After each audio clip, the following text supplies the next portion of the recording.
Edgar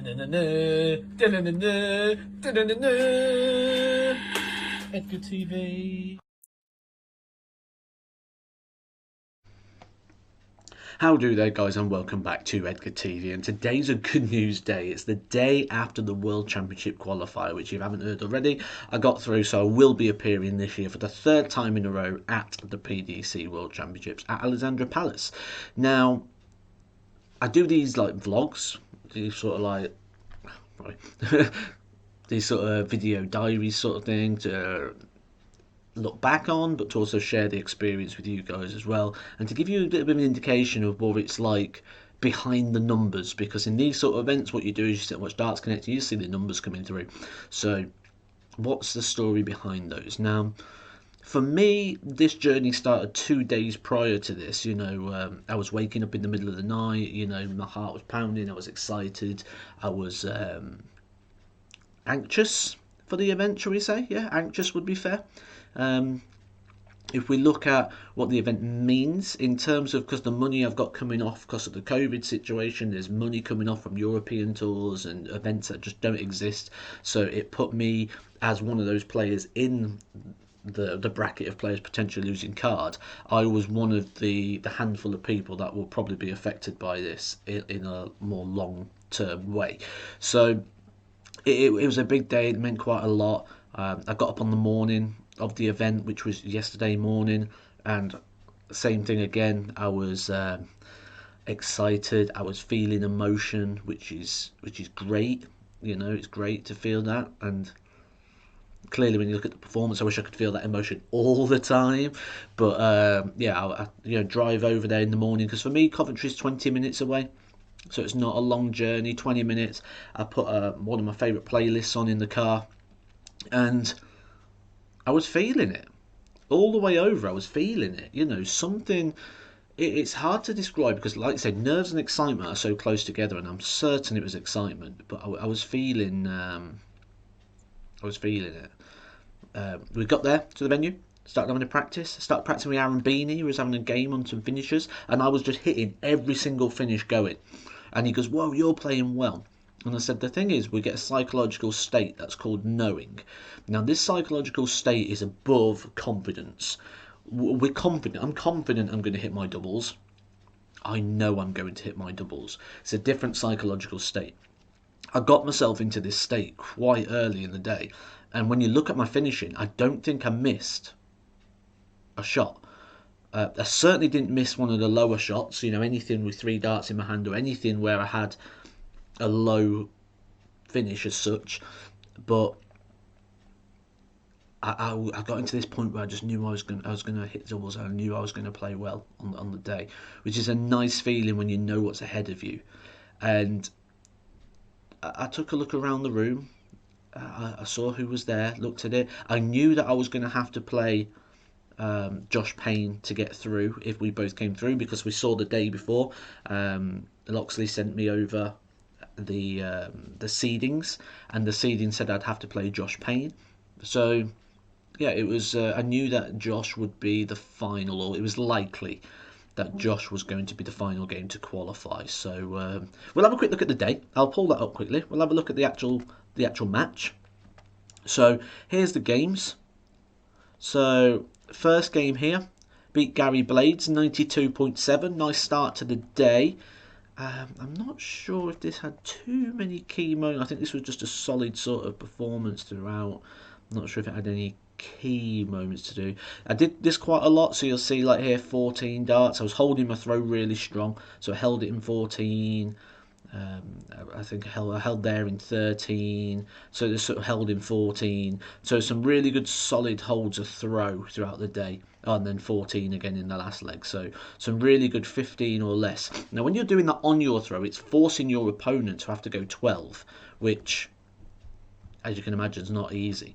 And one of the things about like a World Championship qualifier is everything's heightened. Every miss means more. Every hit means more. The emotion is heightened so much, and it's such a hard feeling to explain. But it's certainly, let's say, it's heightened emotion for sure.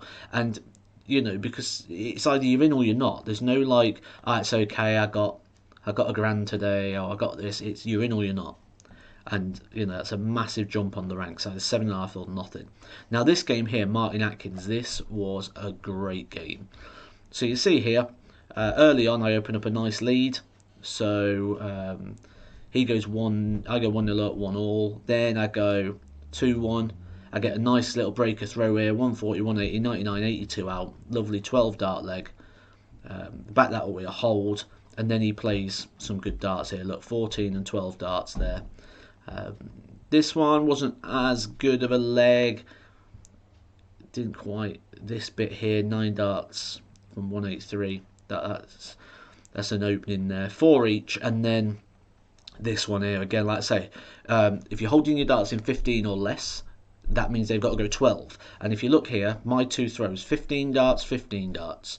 They are absolute world-class legs, forces him to break me in 12. Not an easy task. And you'll see he's given it a very good go. He's left 101 after 12, and now take out this 127 here. Big shot.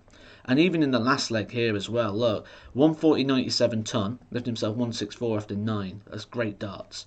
But I've got the 134 and the 140, which just got me an extra couple of points. And then, like I said, my finishing was great. I took out the 76. So some interesting insight there. And then, like I say, this one's the big one. This one's the tough game. The last game, you're in or you're not. It's do or die. And I'm playing Josh Payne, who's a quality operator. He's been running about a 95 all day. So knew it was going to be a toughie. And if we look at the stats, I was really happy with this. I was running at 101 average for quite a lot of this game.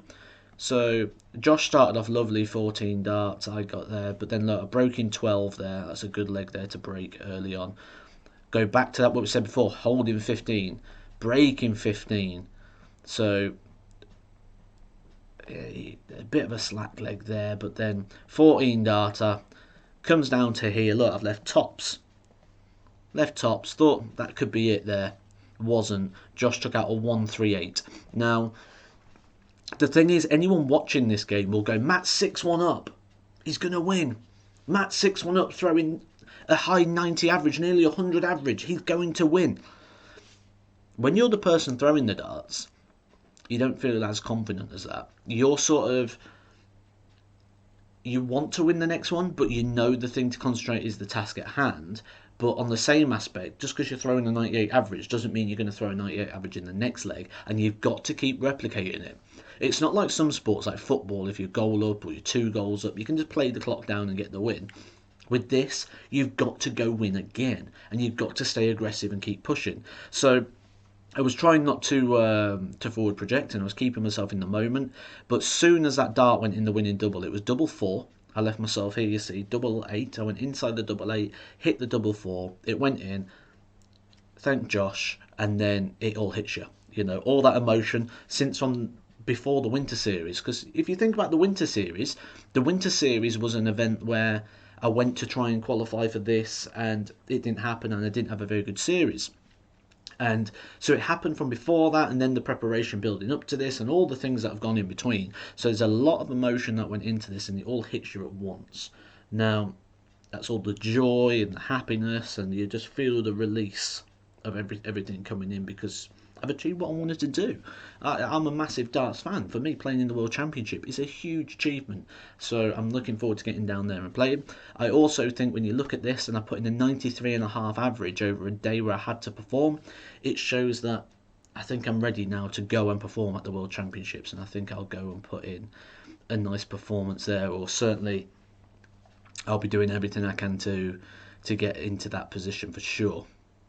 Now, when the Winter Series didn't go to plan, I came on here, and like I do all the time after every event. It's not just when I do well, or when I come on after everything and I say what I think, whether I did bad or I did good or whatever. But I didn't do well in that, and I said that I haven't lost, I've learned. I didn't take prize money, I didn't take ranking, I took experience and I took knowledge. And I feel like I applied that, and I feel like I've put that forward and to take this next step, because this is another step forward. I've pretty much guaranteed my tour card again, barring some really big results from players in the World Championships. So I think I'm almost guaranteed another year on the tour card. So I'm going to the World Championships to play the World Championships. I'm not going to the World Championships to go, oh, I've got to do this to do this, and I'm going there to play this event and to try and be world champion. And I'm in the event, so I've got a shot. And I draw inspiration from other people this year, like Dirk van Dijvenbode, who lost his card last year. Look what he's doing this year now. Dimitri Vandenberg, Mervyn King recently, Jose de Souza. People from deep down coming up and putting that performance in and, catapulting their careers. So I draw some inspiration from those sort of guys as well. When I say you don't lose, you learn. It brings me back to 2014. Now, 2014, I actually got to the last game of the Grand Slam of Darts qualifier and lost it. And then a couple of weeks later came to the World Championship qualifier and lost in the last game of that. That thought did trigger in my mind before I went and played Josh Payne. I thought, don't do what you did in 2014 again. And I thought, right, what did we do wrong that day? And work backward and start putting these things in place to start getting ready for this. And obviously we got the result. Now, what is it like when you get that result? Like I said, first of all, the emotion hits you, you get it all at once. But what's the aftermath of that? Well, the aftermath is I came back and I did a live stream. You saw it. I was delighted. We did an absolute buzzing of a live stream. After that live stream, the emotion continues to hit you. I got a headache. So I had to have some. I'm not one for taking like paracetamol and things, but I had to take some because my head was pounding with a headache. I then went and laid in the bath and had the lights off, and I just laid in a dark room for a bit, just taking it in and trying to bring the emotion down. I went to bed. I think I was awake till about 1 o'clock. Then I woke up at about 4:30 and couldn't get back to sleep again. So I'm gonna sleep well tonight. That's for sure. So what is it like to achieve all those? Yeah, it's not all parties and celebrations. The body can react in different ways, and in my sense, the body reacted in a way of crash. I think I crashed. So we've got a couple of weeks to get ready now. I think I'm almost ready now, but the best thing now is we can tune the game. So hopefully, with the lockdown restrictions lifting as of tomorrow, I'll hopefully be able to get a bit of time in with Kevin Payne to get some good practice in on the board with Kev, and then start building up and getting ready for it. The draw is coming out on Thursday. So this Thursday is the draw. I believe it's 9:30 a.m. As soon as I've got that confirmed, I will be putting it on the channel because I will do a live watch along.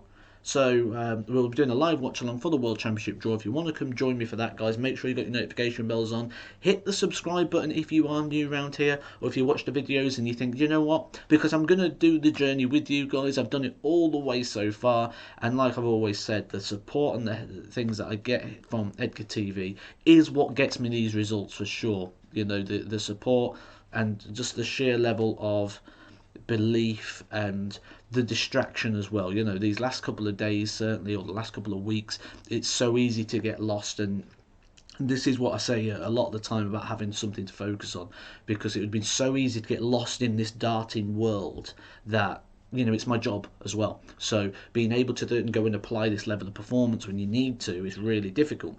So being able to distract myself from it, coming on here, playing Among Us, making videos, doing these different things distract me, so not 24/7 I'm not thinking about that dartboard all day every day, and that's what helps me. I'm not saying it's right for everybody, but it's what's right for me, guys. Also, I made Edgar's Playground, didn't I? If you haven't seen that yet, I'll put a link on the screen if you want to go see some of my non-darts related content. It's just a bit of a laugh, really, guys, if you want to go check that out. But it's a great it's going to be a great channel. I'm going to enjoy putting some stuff on there. But thanks once again, guys. Hope you've enjoyed this. Hope I've gave you a little bit of insight into the day. And yeah, we're going on a journey, guys. We're going to the World Championships.